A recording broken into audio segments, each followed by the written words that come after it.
It's election time in Tamil Nadu. Hectic activity is apace.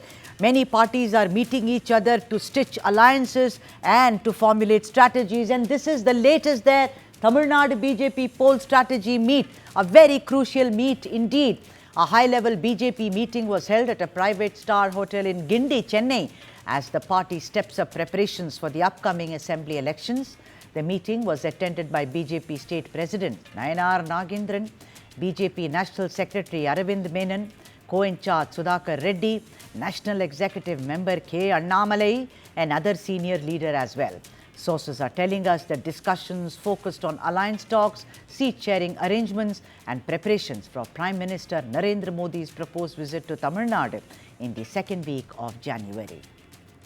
There are also consultations which are going on about organizing events linked to the Prime Minister's impending visit. There is also ongoing confidence that perhaps Paneerselvam, former Chief Minister of Tamil Nadu, and TTV Dhinakaran of AMMK may perhaps also rejoin the alliance. Nayanar Nagendran said this is a routine core committee meeting. He said the yatra that is being planned will conclude on 9th of January and that the party has decided to invite either Prime Minister Modi or Union Home Minister Amit Shah for the event, with time sought from both leaders. Nayanar Nagendran said that the BJ is fully prepared even if elections are held immediately. He also launched a sharp attack on the ruling DMK, citing hikes in property tax and electricity charges, incidents of sexual violence, irregular electricity billing, deaths due to illicit liquor in Kallakurichi, and the Karur stampede tragedy. He added that BJP election in charges will arrive in Tamil Nadu on the 23rd. But before we dissect it even further, let me go across to my colleague Thoya Jakshi for the latest and then perhaps to an expert on the issue. Thoya, thank you so much for joining us on the broadcast. Tell us about the major points that were discussed at the meeting, considering you've been covering it since morning, Thoya Jakshi. Well, yes, Sudha, it is a very important meeting, a core committee meeting that took place today in Chennai, where the BJP high-level leaders, such as BJP State President Nayanar Nagendran, BJP election in charge Arvind Menon, and also Annamalai, Tamilisai. There were several other BJP senior leaders, who attended this meeting.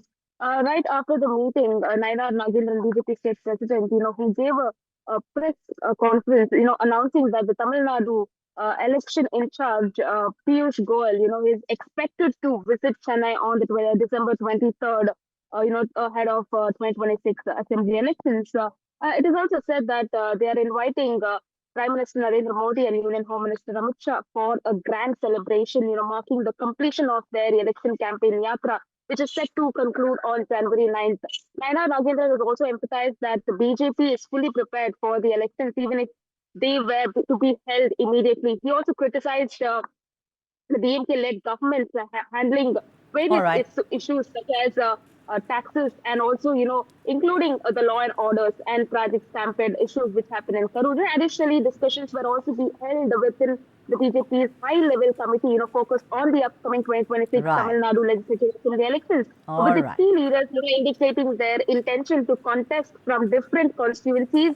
It is also said that there is also growing optimism that the OPS and TTV Dhinakaran may rejoin the alliance. So we'll have to wait and see what is going to happen on the December 23rd, when OPS is going to officially take a decision on where he will be joining his alliance. Thank you very much, Thoya, for joining us on this broadcast. Let me now go across to Kalyan Raman, senior BJP leader. Kalyan Raman, sir, thank you very much.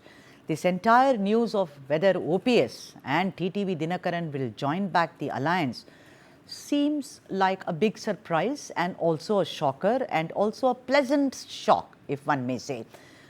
What can you say about that, considering that perhaps it looks like the BJP, not the AIADMK, seems to have convinced both the leaders who were very, very miffed and irritated and the doors were shut on them by Palaniswamy.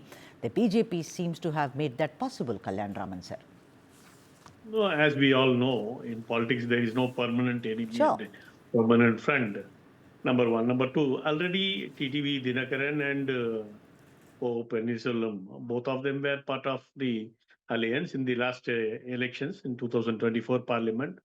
They both contested the election. So they being part of the alliance is nothing but natural. So given the circumstances, there are coming back, sir. Are they coming back to the NDA fold? Yeah, they should be coming back. They are coming back. That's a breaking news that you're giving us. I mean, thank you, Kalyan Raman, sir. That's why I wanted to talk to you than to any other analyst, because, you shoot from the hip. So great. I mean, you'll have TTV Dhinakaran and you'll have O. Pannirselvam, who's, of course, going around distributing, I've heard forms and everything which talks about his new party.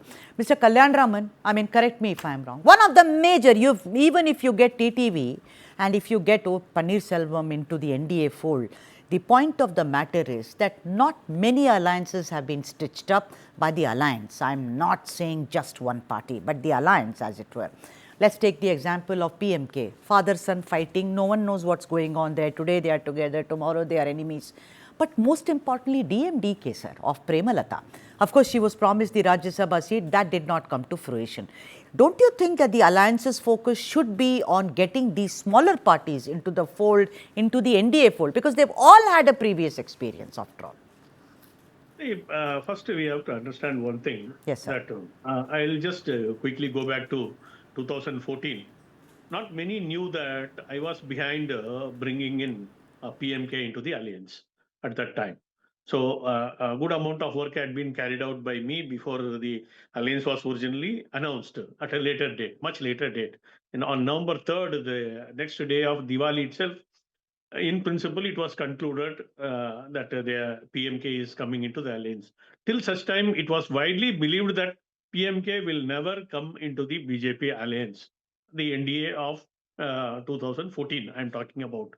So once the PMK came into alliance, somebody else was talking to DMDK at that time, and once they found that the BJP and the PMK going together is going to become much stronger, DMK didn't have the problem of coming into the alliance. So it is a question of what is made to be understood or believed, what is building the confidence in the next small party, whoever it may be.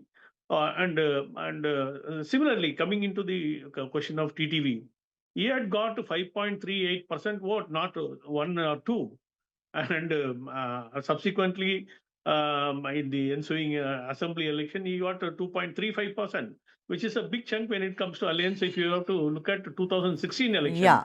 But what about the DMDK, sir? Kalyan Raman, sir. ADMK had won only with 1.1% vote more than the DMK alliance. Yeah. So every small fraction is so important Yeah, in building the alliance. 100%. So, it is good for us to, and if you look at the DMK, it is already a big combination of alliance with Congress on one side and communists on the other. Yes, sir.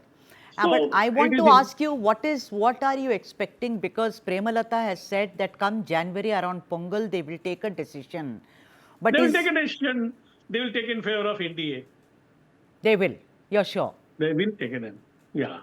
And see, AIDMK had already promised them in 2026, Rajya Sabha will be offered to them. Yeah. From 2026, it was very specific. I mean, it was mentioned very specifically 2026. So let's hope that it will happen, and I'm sure it will happen also, because having given word, Edappadi Panichami is going to remain with the assurance. So DMDK will be indeed given a role in Rajya Sabha.